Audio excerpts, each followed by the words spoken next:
Hello, everybody. Hello, hello, hello, hello. How's everybody doing? I hope you're having an amazing time in the world. I hope that I can be heard. Hopefully, I can be heard really good. I'm not sure. I do have my microphone, but I have to. One second.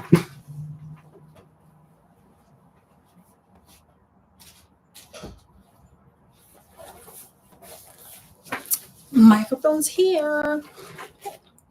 Oh my god! I just realized that I have to edit it out. I just realized that I got up and you probably would be able to see my bed. I don't know. But anywho, let's focus. Let us focus.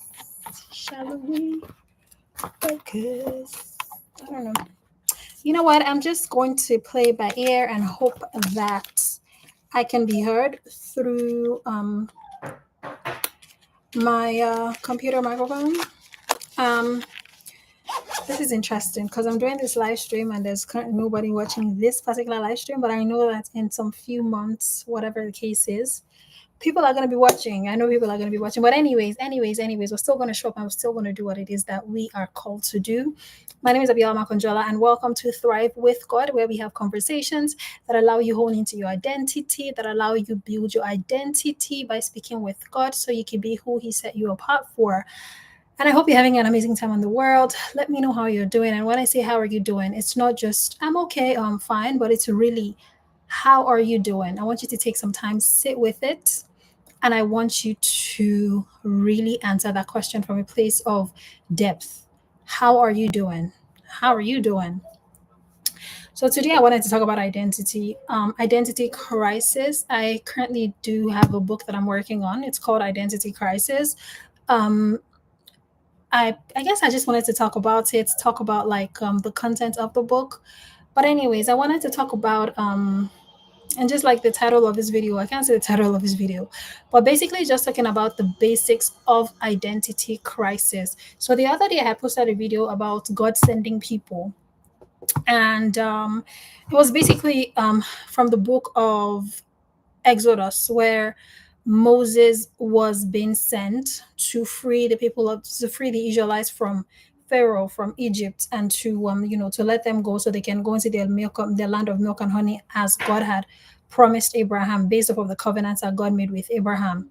So Moses is now getting ready to, or God has now chosen Moses to do this assignment. And it was just an interesting revelation where obviously Moses did not feel qualified to be able to do that because he had killed, in that same whole scenario, he had, well, not that whole scenario, but before then, he had killed an Israelite, sorry, he had killed an Egyptian because they were fighting with an Israelite. And that led him to running away from Egypt and eventually going to Midian to leave where he was for about, I believe, was between 40 and 80 years. I don't remember the exact number, but I had just shared about all of that. I'll be posting that on YouTube. I did post that on my Instagram, but I'll be posting that on YouTube just so you can have more information. And it struck me that obviously God sends people, but before He sends people, I feel like there needs to be that relationship with God.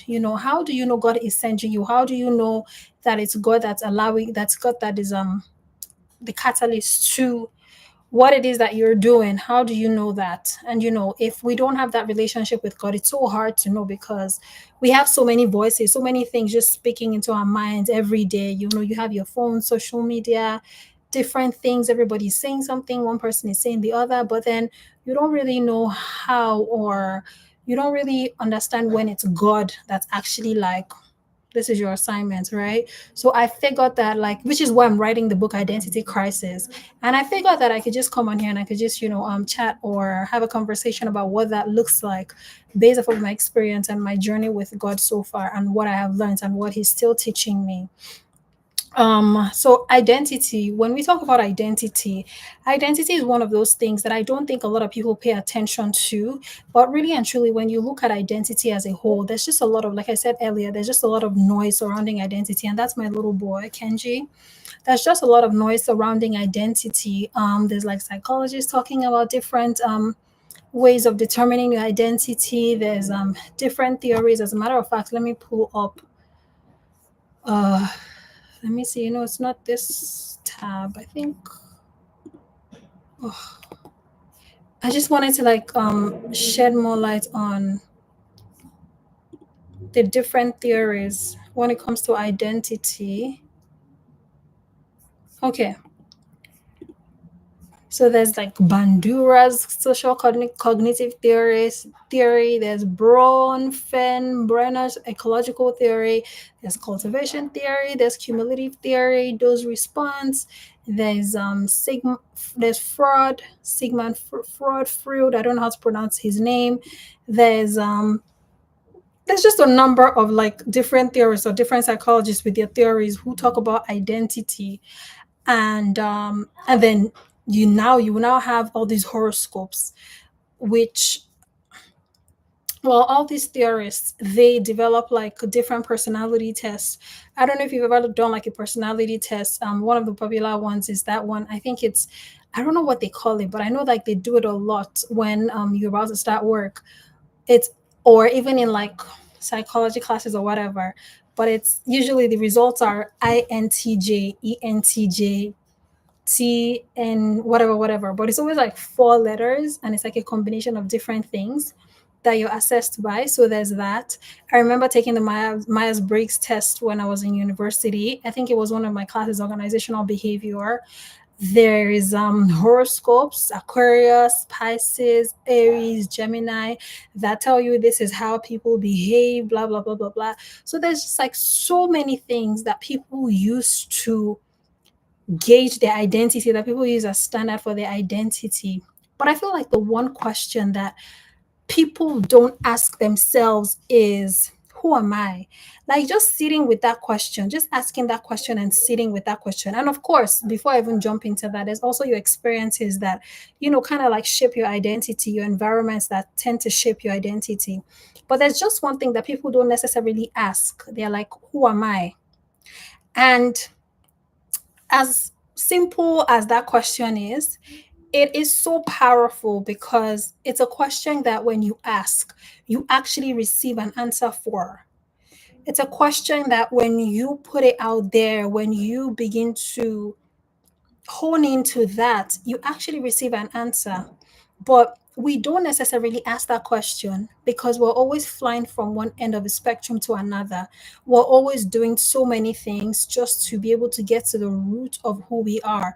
We're trying so many things, and there's nothing wrong with that because that's something that I did myself. There's absolutely nothing wrong with that. Trying so many things, doing so many things, there's nothing wrong with that at all. But what I just found was that at some point I burnt myself out doing all of these things, trying this and trying that, going this, going that, going to psychics to find out who I am, going to fortune tellers to find out who I am, taking all this personality test. Oh, somebody spoke about some fortune telling website where you can pay 23 cents and have somebody read your palm, all that stuff. Those were things that I dabbled into.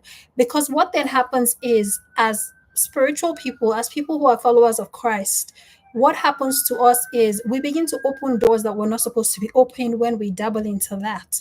All in the name of finding identity, all in the name of finding, let me not even use the language identity, but just all in the name of finding about who we are, what what our future says about us, like just finding about ourselves.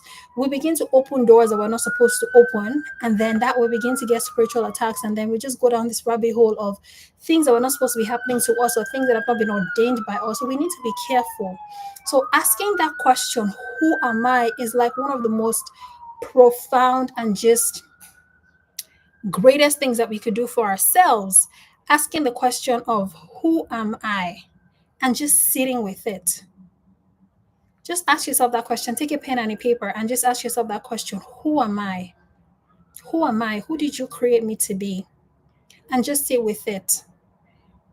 We identify ourselves with the jobs that we have. We identify ourselves with, the kids that we have. We identify ourselves with the material things that we have. We identify ourselves with the money that we have. We identify ourselves with the people that we're surrounded by, our status, like all of these things. And one of the questions that I always used to ask myself was, Biela, what if, like, when everything goes, who are you really at your core?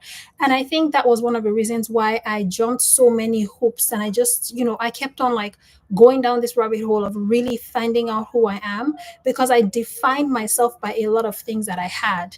I defined myself by the job that I had. I defined myself by the material things that I had. I defined myself by by the education that I had. I defined myself by the qualifications that I had. I defined myself by, my ability to be able to go through school from such a young age and finish school on time.